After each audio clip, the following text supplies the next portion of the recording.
Okay, we're going to go to that right now. Here's a message from President Trump. I know your pain. I know you're hurt. We had an election that was stolen from us. It was a landslide election, and everyone knows it, especially the other side. But you have to go home now.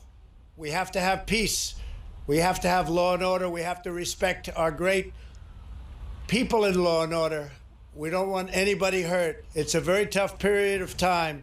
There's never been a time like this where such a thing happened, where they could take it away from all of us, from me, from you, from our country. This was a fraudulent election, but we can't play into the hands of these people. We have to have peace. So go home. We love you. You're very special. You've seen what happens. You see the way others are treated that are so bad and so evil. I know how you feel, but go home and go home in peace. Now, we brought that to you because President Trump on the tape says to his supporters who are right now conducting an armed insurrection on the U.S. Capitol, he tells them to go home. But I also want to note that in that video, he lies about the election being stolen and pours more fuel on the fire. He continues his shameful behavior of lying to his supporters about what happened. It is absolutely disgraceful. I hope they listen to the part in which he said for them to go home. But to be completely frank, there were mixed messages in that video. And I feel ambivalent about the fact that we even aired it, to be honest, although I certainly understand and support the idea that we did. But the idea that the president is not even capable of saying, please go home. He continues to lie to his supporters. And what I wanted to say before, Abby, is I want people to remember how they feel watching these images of the United States Capitol being taken over and these clear acts of sedition and violence and terrorism by Trump supporters, because there's going to be an attempt to whitewash and pretend this didn't happen. People might attempt to do that, but what we're seeing is pretty clear what is happening. And I think now we have to ask the question, is President Trump capable of leading this country even for the next 13 days? He is inciting violence against the government itself, lawlessness, vandalism, and he's also completely MIA in terms of his principal job, which is to keep this country safe, to protect Americans. Let's not even talk about the fact that we're still in the middle of a pandemic. We haven't talked about that today. Yesterday, the deadliest day of the pandemic so far. This is a president who is not paying attention to the job and is focused on just one thing, which is his own sense of grievance. That video was a disgrace. The idea that today, on the day that Congress intends to count the electoral votes for Joe Biden, who will be the next president of the United States, Donald Trump still refuses to say that he lost a democratically held election in the United States of America is a profound shame. And it makes us a mockery in the world. As we go around the world talking about democracy, we have a president who is inciting violence at the Capitol and won't acknowledge that he lost an election. No, I don't understand how the United States, which regularly objects to elections taking place in other countries, Pakistan, Russia, Hong Kong, Taiwan, regularly engages in criticism of other countries' elections. What is Senator Hawley or Senator Cruz going to say when Vladimir Putin says it's interesting that you're faulting us for this because you yourself objected to an election and you yourself helped inspire an armed insurrection on Capitol Hill? You're exactly right. And the notion of consistency and clarity of message and purpose is unfortunately so far behind us with these issues. And we just have to say over and over again, because what we just heard from the president was so, aside from the fact that he said go home, which was the appropriate thing to say, he said that the election was stolen from us. No, that is what you're seeing on Capitol Hill right now. Exactly. What you're seeing on Capitol Hill right now are people, to quote you, Abby, in his name, going to the Capitol, trying to steal the election for Donald Trump, the election that Mitch McConnell stood on the Senate floor just hours beforehand, not even hours, minutes before this happened, and said this wasn't even close. This wasn't even close. Donald Trump didn't even come close to winning this election.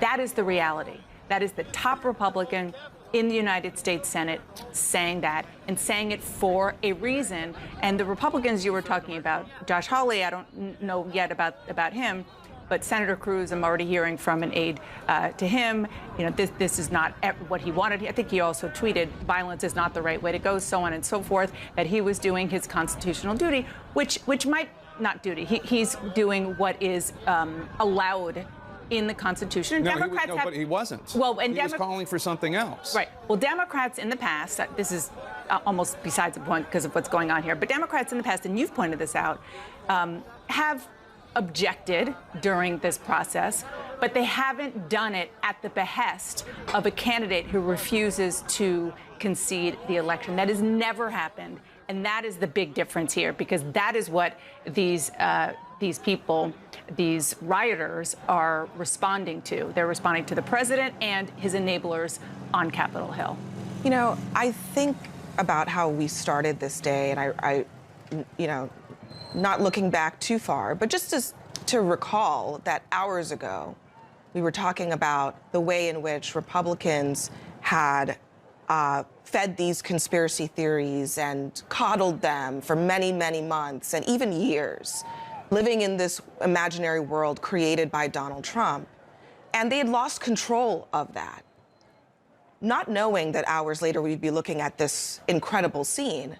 But this is the consequence of years of people in Washington refusing to have the courage to stand up and say, right is right and wrong is wrong, and there are facts and there are fictions in the world.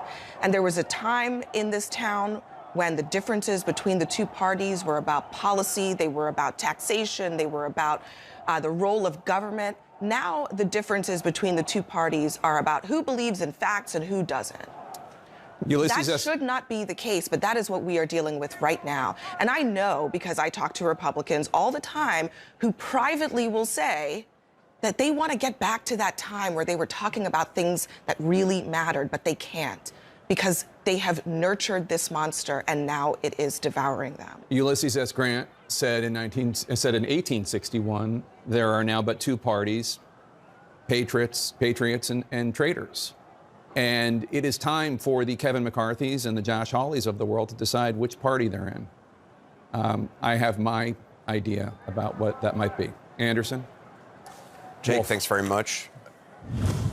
To say in the midst of all of this horrendous news that's going on here in Washington, something that none of us ever expected we would see in the nation's capital. I just want to make it official right now. CNN can now project that the Democrats will be the majority in the U.S. Senate. John Ossoff, the Democratic candidate in Georgia, he is defeating David Perdue, the Republican candidate.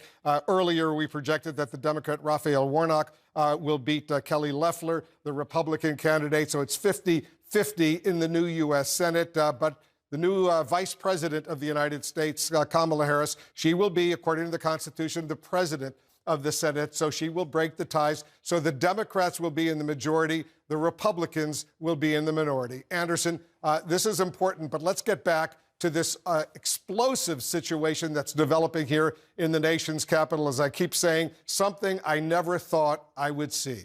Yeah, we started out this day saying that it is going to be historic, and it certainly is in a whole bunch of different ways. Obviously, Georgia turning blue is one of them.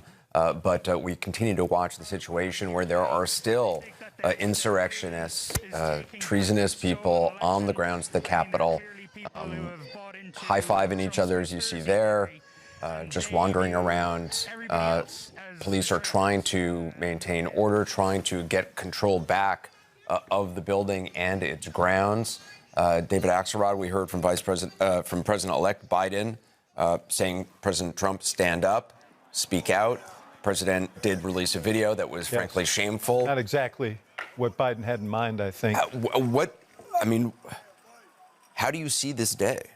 Well, first of all, let me say about Biden's remarks, it underscores what we've seen since the election, because basically Donald Trump has resigned the presidency as of his election. He's just been working on this project of persuading people that the election was stolen from him as we've dealt with a pandemic, a cyber attack from Russia, and many other problems. He's been running a grift while people are dying. And in each instance, Biden has stood up and played the role that people expect a president to play. And he did it again today and said the things that you would expect a president of the United States to say. As for the president's video, Dana was exactly right. I mean, there was a perfunctory message, which is go home, let's not play into their hands.